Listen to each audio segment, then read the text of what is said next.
Akkam jirtu maatii Abdii Akaadaamii Abasaan jedhama. Keemistrii kutaa 11ffaa Unit 2 Chemical Bonding waliin ilaalla. Which is part about covalent bond in molecular geometry. Part 3 keenya keessatti exception to the outlet rule in ionic bonding akkasumas property of ionic bonding waliin ilaalla. Abdii keenya part 4 kana keessatti immoo covalent bond in molecular geometry waliin ilaalaa turre. At the end of our investigation, you will be able to define covalent bonding. Covalent bonding is maali kan jedhu akka gaariitti wannaa qorachuutti qabdu inni yaama. So, and also you will be able to explain the formation of covalent bond using examples. Akkamila covalent bonding wamtu examples can indicate what you don't know. And also you have to able to draw the structure of subcovalent compounds. Now, at the end of this section, you have to clearly understand these 3 points. So, covalent bond in the molecular geometry, maljicha covalent bond gaafa. Let us continue through discussing about the covalent bond. So, covalent bond formed when a pair of electrons is shared between the two nonmetals. Nonmetalonni lama walitti dhufanii molecular gaafa uuman. Fakkeenyaaf hydrogen afur electron tokko qabdi. Akkasuma hydrogen kabara afuran electron tokko qabdi. Lamaan shimmoo akka heliumtti electron lama qabaachuu barbaaddi. Kanaaf electron kana gaafa waliin share godhatan lamaan isaanii walitti dhufan electron tokko walitti dhufanii gaafa waliin share godhatan. So ishee kanaafis gaafa lakkoon tokko lama ta'aaf like the helium. Ishee kanaafis gaafa lakkoon akkasuma tokko waliin share godhatan waliin lama qabaatan akka helium. So electron kana share gochuudhaan waliin itti fayyadamanii helium naannoo hydrogen molecule kana uumanii jecha. So, covalent bonding akkamitti uumere yoo jenne covalent bond formed when a pair of electrons shared between two non-metal atoms. Kanaafuu non-metalonni walitti dhufanii haala kana electron gaafa waliin share godhatan. Waliin share godhachuudhaan molecule gaafa uumanii bondii akka kanaatiin covalent bonding jenna. Formation of covalent bonding. Mee covalent bonding akkamitti uumama? When two isolated atoms closer together, the interaction that begins between the two atoms are the following.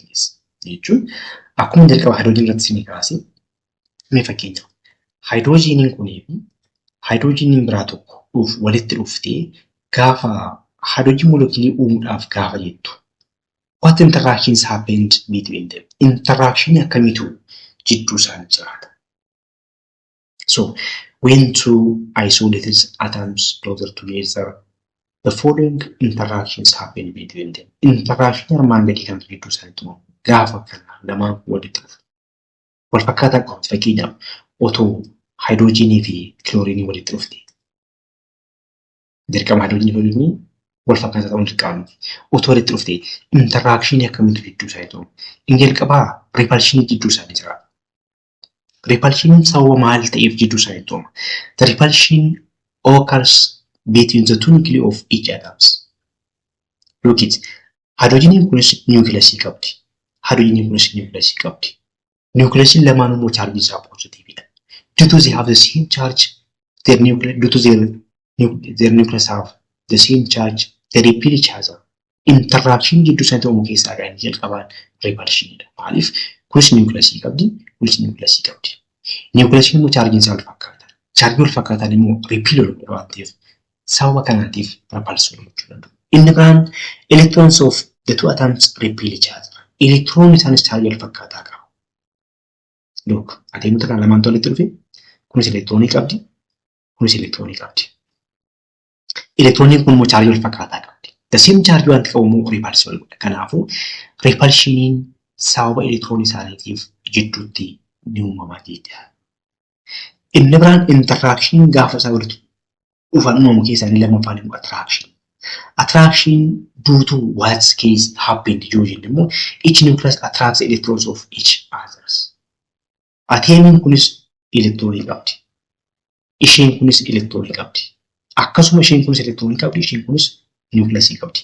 Nucleusiin ishee kanaatii fi electronii ishee kana attract godhu. Maaliif electron charge negative qabdi, nucleusiin positive qabdi waan ta'eef. Kanaafuu each nucleus attracts the electrons of each other. elektirooniin isa tokko niwukilaasii isa biraatti atiraaktii ta'a. Niwukilaasiin isa kana elektirooniin isa biraa atiraaktii godha waan ta'eef. Kanaafuu ateemiin tokko ateemiin biraa walitti dhufanii walitti boondingiidhaan molekilii uumuuf gaafa deemanii interakshinii akkamitti jira yoo jennee both repulsions and attractions will occur between them. Wanta amma statement irratti kaa'amee suuraadhaan yoo ilaalle if you see through this figure look assume this one is one atom. Meesheen kun ateemii tokko jennu. Ateemiin kun niwukilaasii qabdi. Center one. Alli kun immoo elektirooniidha. Akkasumas ateemiin kun niwukilaasii qabdi. Aggeen alli kun maali? Elektirooniidha. Kanaafuu elektiroonii kanaaf elektiroonii kana gidduutti maaltu ta'a? Repulsion ta'a. The repulsion between the electrons. Maaliif jennaan elektirooniin chaarjii wal fakkaataa qaba. As well niwukilaasiin kun chaarjii poozitiivii qaba. Aggeen kunis chaarjii poozitiivii qaba.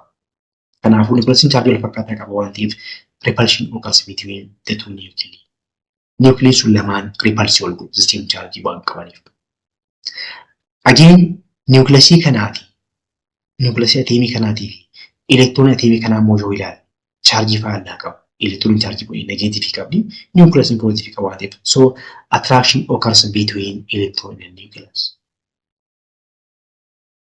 Aggeen ateemiin kun niwukilaasii qabdi. Isheen kunis elektiroonii qabdi. Niwukilaasiin elektiroonii ateemii kanaatii fi elektiroonii ateemii kanaa aggeen atiraaktii. Kanaaf gaafa ateemiin tokko ateemii biraa faana walitti dhufee molekilii uumuuf gaafa jedhu kanaafuu jidduu isaatti maaltu uumama yoo jenne atiraakshiniinis ni uumama, repulsioniinis ni uumama jechaadha. So is attractive force are stronger than repulsive force. Maaliif molekiliin sun egaa yookiis immoo ateemiin walitti dhufte sun walitti hidhamtee fakkeenyaaf haayidroojinii fi haayidroojinii walitti dhufte sun repulsioniin jira atiraakshiniin jira jenneera. Kanaaf haayidroojin molekilii kana uumuudhaaf kan uumuu danda'uudhaaf the attractive force are stronger than repulsive force as equivalent bond form. Gaafa covalent bondiin uumamu attractive force isaatu repulsive force isaa caaleetiin argama jechuudha. So the magnitude of attractive and repulsive force between the nuclear electron in equivalent bond depend on how closer to the atoms are. Jechuun repulsiiviin isaa fi attractiiviin isaa hagami kamtu irra caala jennee murteessuudhaaf maaltu murteessa jechuudha. How they are closer to each other kan jedhu irratti beesta jechuudha. Yoo baay'ee walitti dhiyaatan maal ta'a? Yoo baay'ee irraa fagaatan maal ta'a? Kanaafuu whether which one is greater means that whether attractive or repulsive is greater than determine gochuudhaaf maaltu murteessa jechuudha. How much they are closer to each other hagam walitti dhiyaatan jedhutu murteessaadha. So yoo baay'ee irraa fagaatan maal ta'a? Yoo baay'ee walitti dhiyaatan maal ta'a? Islaadii keenya ta'a. Kanaafuu approach yookiis immoo walitti dhiyaatni isaanii afeera jidduu ta'e irratti ta'uu. So the optimum distance between the two nuclei where a net attractive force are at a maximum is known as bond length. Baay'ee walitti dhiyaachuun fakkeenyaaf asumatti kan haayidroojinii molekiliin gaafamu haayidroojinii ateemiin kun baay'ee walitti dhiyaachuun qabu.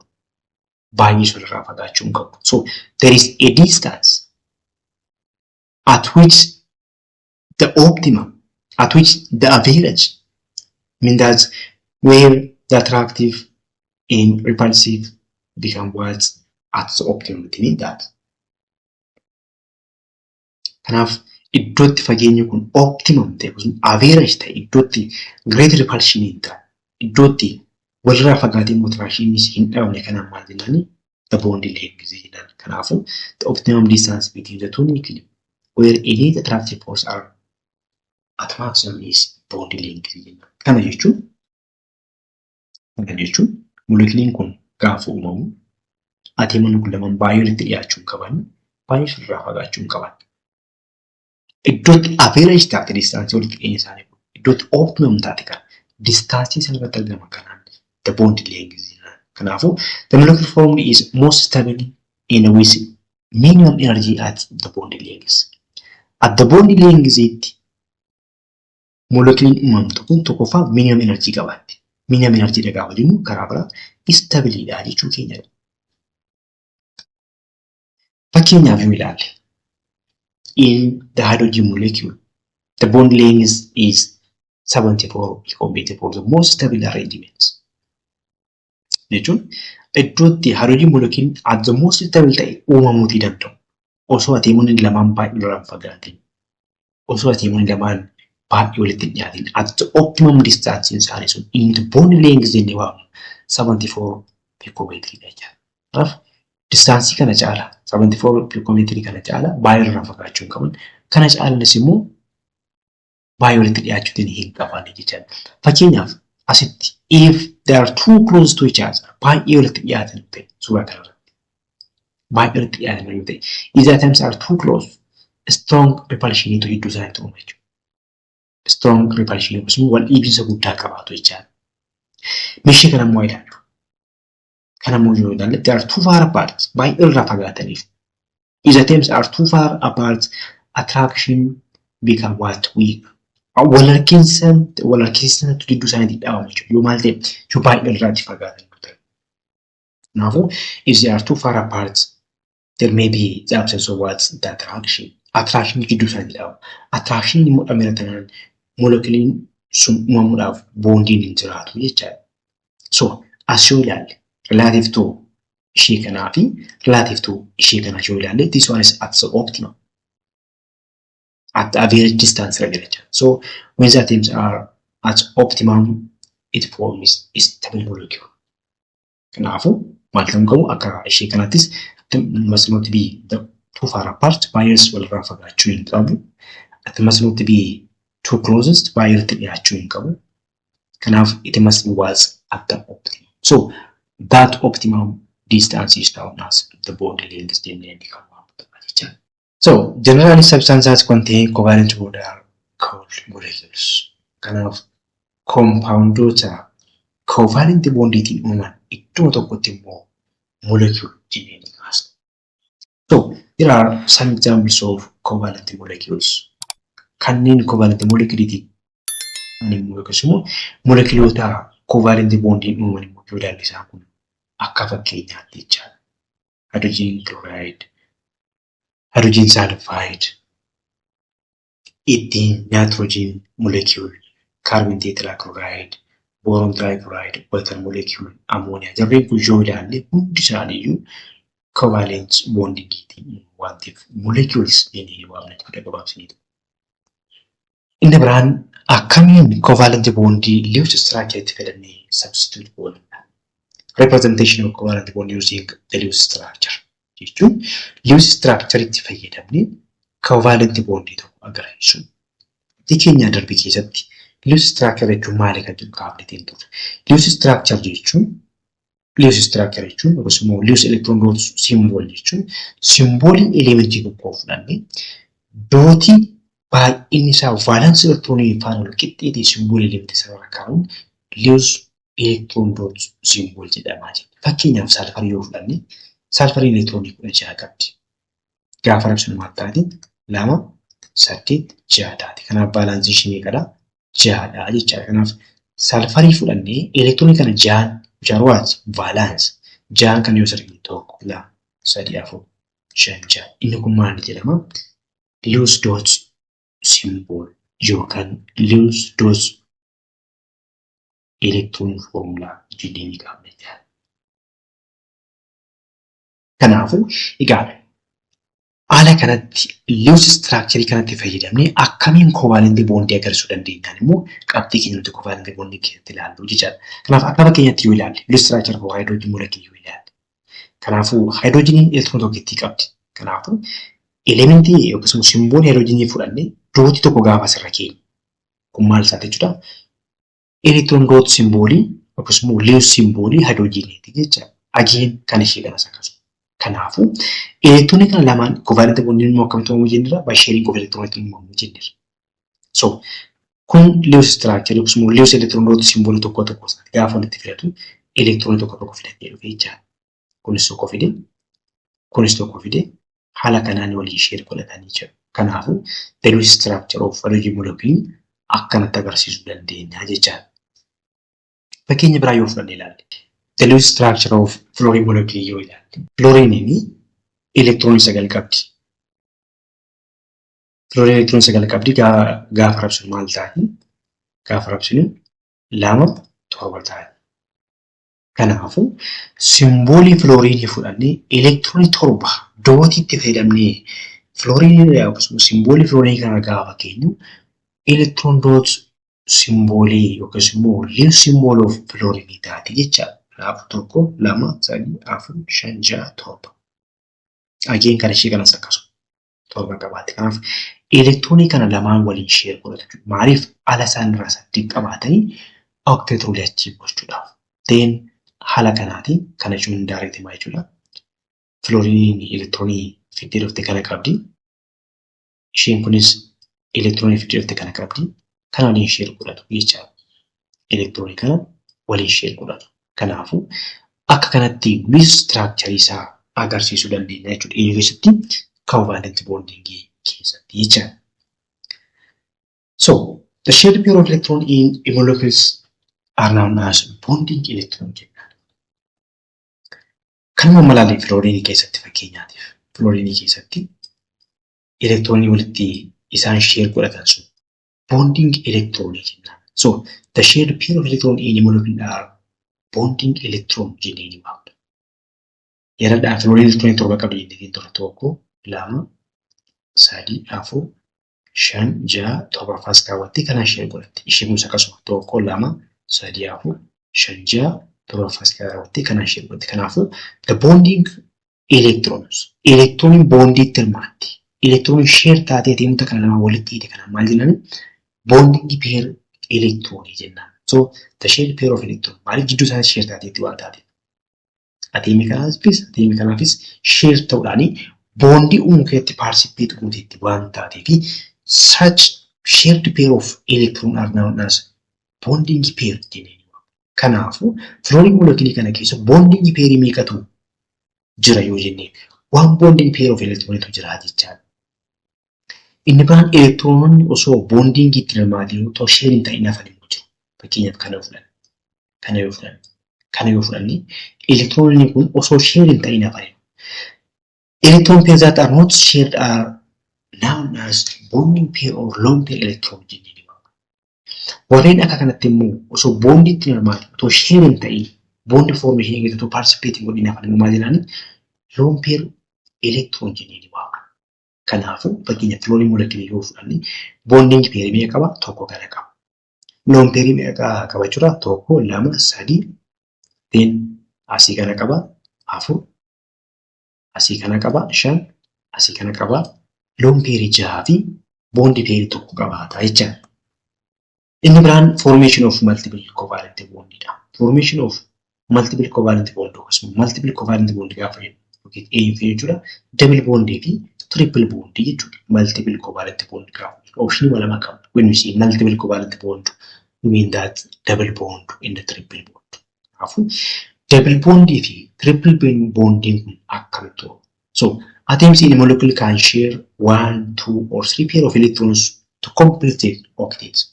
Octet isaanii attain gochuudhaaf yookaan 1 pair of electron share godhatu. 1 pair of electron jechuun kan ittiin bondii tokkummaan kana tokko jechuudha. Yookaan 2 pair of electron share godhatu. 2 pair of electron gaafa jennu immoo kana jechaadha. 3 pair of electron gaafa jennu immoo kana jechaadha. 3 pair of electron gaafa jennu. Kanaafuu atiimiin tokko atiimii biraa faana react godhee molekiilii gaafa uumu in that case that atoms can share 1 pair of electron, 2 pair of electron or 3 pair of electron to complete this octet. Kanaafuu yoo 1 pair of electron share godhate bondii akkamii uuma? So in a single bond the two atoms share 1 pair of electron. Akka fakkeenyaatti hydrogen chlorine gaafa nuti yoo ilaalle hydrogen elektiroonii 1 qabdi. Chlorine immoo 7 qabdu keessaa 8 godhachuu barbaade. Kanaaf asitti elektiroonii 1 pair waliin share godhatu. 1 pair of electron share godhachuudhaan bondiin uumamtu single bondii taati jechaadha. Inni biraan double bondii akkamitti uumama? In double bond the two atoms share 2 pair of electron. atiimonni walitti dhufan sun lamaan immoo two pair of electron waliin share godhatu. Fakkeenyaaf carbon dioxide yaa ilaalu. Carbon dioxide yoo ilaalle tokkoon tokkoo kaarbonii fi oksijiinii gidduutti boondii uume yoo ilaalle oksijiiniin elektiroonii 6 qabdi, 1 2 3 4 5 6 qabdi. Kaarbooniin 4 qabdi, 1 2 3 4 oksijiinii ishee lammaffaas akkasuma elektiroonii 6 qabdi, 1 2 3 4 5 6 qabdi. Inni boondii kaarboonii fi oksijiinii gidduutti uumu yoo ilaalle isheen kun kan afaan ishee taati. Isheen kun kan afaan ishee taati. Kanaafuu oksijiinii kanaaf kaarboonii kana yoo ilaalle how many pair of electron waliin share godhatan yoo jenne two pair of electron waliin share godhatan. Kanaafuu atiimonni walitti dhufan sun lamaan two pair of electron waliin share yoo godhatanii boondii akkamitti uumamaa double boondiitu uumamaa jechuudha. Inni biraan triple boondidha. Triple boondiin akkamitti uumama? In triple bond the two atoms share same pair of electron. Electron sadii waliin share godhatu. Fakkeenyaaf naayitiroojiin moolekiyulii yoo ilaalle naayitiroojiiniin tokkoon ishee electronii 7 qabdi gaafa sun 2 5 taati. Kanaafuu ana ishirra baalaansii 5 qabdi jechuudha. Kanaaf 1 2 3 4 5 taati. Kanaaf naayitiroojiin ishee lammaffaas akkasuma 1 2 3 4 5 taati. Then kuni kan afaan ishee taati. Kan afaan ishee taati. Kan afaan ishee taati. Then amma lamaan ishee 8 godhe mee kaawuntaa boo 1 2 3 4 5 6 7 8. Ishee kanaaf 8 ta'a jechuudha. Ishee kanaaf 8 ta'a jechuudha. Then ishee kanaaf akkasuma 1 2 3 4 5 6 7 8. Kanaaf 8 guuteera. Kanaafuu atiimonni kun how much pair of electron waliin share godhatan yoo jenne 3 pair of electron waliin share godhatan jechuudha. So when 3 pair of electron shared between the two atoms bonding uumamtu sun triple bondii jennee ni waamna. Kanarraa kana fakkaata. Qabxii keenyatti ta'an part 5 keessatti immoo steps to write the Lewis formula waliin ilaalla. Agasitti nagaatti.